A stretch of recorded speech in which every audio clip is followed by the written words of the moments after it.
अब हम आपको भारत के आम लोगों की उस आदत के बारे में बताएंगे जिसमें वो टूथपेस्ट की ट्यूब को इस हद तक निचोड़ते चले जाते हैं कि उसमें से टूथपेस्ट का आखिरी अंश भी निकल आए। और ये काम आपने भी जरूर कभी ना कभी अपने जिंदगी में किया होगा। जब आपके यहां टूथपेस्ट होता है तो आप टूथपेस्ट को लगातार निचोड़ते चले जाते हैं ताकि जो टूथपेस्ट की जो ट्यूब है जो 20 दिन चलने वाली है वो 25 दिन चल जाए। और यही काम हम शैंपू की बोतल के साथ भी करते हैं, चिप्स के पैकेट के साथ भी करते हैं जब हम उसमें से आखिरी टुकड़ा तक खाना चाहते हैं। लेकिन अब बड़ी बड़ी कंपनियों ने भारतीयों की इस आदत को पहचान लिया है और अब साबुन, तेल, शैंपू, टूथपेस्ट, कोल्ड ड्रिंक्स और चिप्स बनाने वाली बड़ी बड़ी अंतर्राष्ट्रीय कंपनियों ने आपको झांसा देने के लिए अपने प्रोडक्ट्स के पैकेट्स को छोटा कर दिया है और उसके दाम वही रखे हैं। यानी पैकेट छोटा हो रहा है, सामान कम हो रहा है, लेकिन दाम कम नहीं हो रहा, दाम वही के वही है, ताकि आपका सामान जल्दी से जल्दी खत्म होता रहे और आप उसी दाम पर उनके नए नए पैकेट्स खरीदते चले जाएं। अंग्रेजी में महंगाई को इन्फ्लेशन कहते हैं और बड़ी बड़ी कंपनियों की इस चालाकी को श्रिंकफ्लेशन कहते हैं, जिसके तहत सामान का दाम तो उतना ही रहता है लेकिन पैकेट में उसकी मात्रा श्रिंक होती चली जाती है, यानी सिकुड़ती चली जाती है। यानी आपसे पैसा उतना ही लेंगे। अगर आप मान लीजिए बिस्किट खाने के शौकीन हैं तो आपसे पैसा उतना ही लेंगे, लेकिन अब बिस्किट का जो आकार है वो छोटा हो जाएगा और बिस्किट का जो पैकेट है वो भी थोड़ा छोटा हो जाएगा, पैसा उतना ही रहेगा।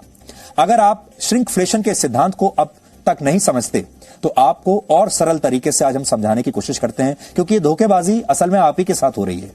मान लीजिए आपको किसी कंपनी के चिप्स बहुत पसंद है, तो ऐसी स्थिति में आपको उस कंपनी का नाम याद होगा, पता भी याद होगा, चिप्स किस पैकेट में आता है, किस रंग में आता है, सब याद रहता है आपको। लेकिन सोचिए अगर ये कंपनी इस चिप्स की कीमत में कोई बदलाव ना करके सिर्फ अपने पैकेट में इसकी मात्रा को कम कर दें और पैकेट का साइज छोटा कर दें तो क्या होगा। कई बार तो पैकेट का साइज भी छोटा नहीं करते, चिप्स की मात्रा कम कर देते हैं और हवा थोड़ी उसमें बढ़ा देते हैं ताकि पैकेट उतना ही फूला हुआ दिखाई दे।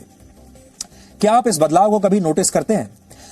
शायद कभी नहीं, और वो इसलिए क्योंकि आपको यही लगेगा कि आपने तो उतनी ही कीमत वाले चिप्स खरीदे हैं जितना पहले खरीदते थे, जितना आप हर बार जिस दाम पर खरीदते थे, जबकि असलियत में आपको उतने पैसे में उस चीज की उतनी मात्रा नहीं मिलेगी जितनी पहले मिलती थी। और इसी बिजनेस स्ट्रेटेजी को श्रिंकफ्लेशन कहते हैं। हालांकि आप सोच रहे होंगे कि आज हम इस विषय पर बात क्यों कर रहे हैं। इसका जवाब यह है, अमेरिका की एक बड़ी टूथपेस्ट कंपनी अपना रेवेन्यू बढ़ाना चाहती थी।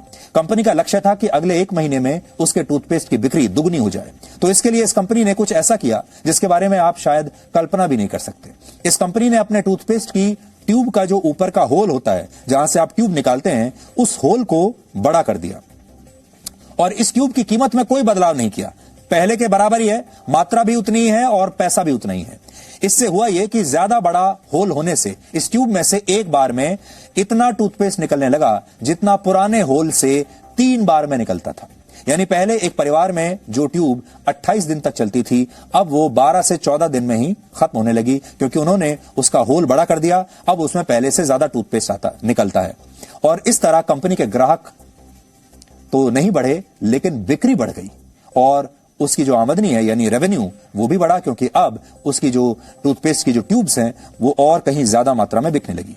उपभोक्ता को अंग्रेजी में कस्टमर कहते हैं। आपने कई बार देखा भी होगा, लोग कहते हैं कस्टमर इज किंग, कस्टमर ही राजा होता है। लोग इसी सिद्धांत पर काम करते हैं। जो बड़ी बड़ी कंपनियां होती हैं, जो दुकान होते हैं, वो सब यही कहते हैं कि कस्टमर हमारा भगवान है।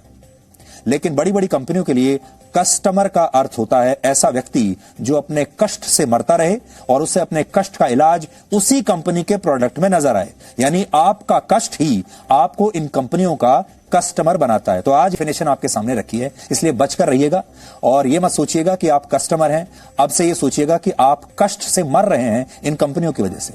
हालांकि आपके मन में सवाल होगा कि क्या ऐसा करना गैर कानूनी है? तो जवाब है बिल्कुल नहीं, यह गैर कानूनी नहीं है। इनमें से कोई भी कंपनी कानून नहीं तोड़ रही है, यह पूरी तरह वैध है और यह कंपनियां ऐसा करने के लिए स्वतंत्र हैं।